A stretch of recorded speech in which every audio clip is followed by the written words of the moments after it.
5 মাসে অর্থনৈতিক সংস্কারের সর্বোচ্চ অগ্রাধিকার, বৈদেশিক বিনিয়োগ সম্পর্কে ব্যাপক অগ্রগতির দাবি সরকারের। মন্ত্রিসভার কেউ বিতর্কিত কাজে জড়ালে জনপ্রত্যাশা অনুযায়ী ব্যবস্থার আশ্বাস।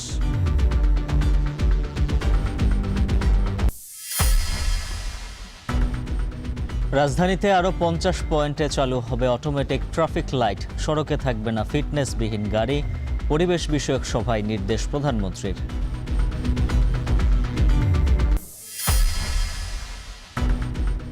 গণরায় না মানলে ঢাকায় মহাসমাবেশ করবে 11 দলীয় ঐক্য। গণ আন্দোলনের হুঁশিয়ারি নাহিদ ইসলামের। সংবিধান সংশোধন কমিটি অবৈধ, মন্তব্য জামায়াত আমিরের।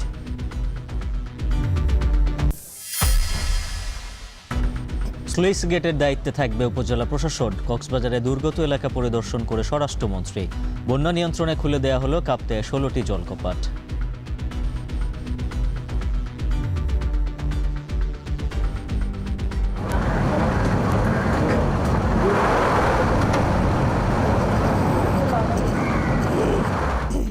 লঘুচাপে সাগর উত্তাল। পটুয়াখালী বরগুনা উপকূলে জোয়ারের পানিতে প্লাবিত ঘরবাড়ি।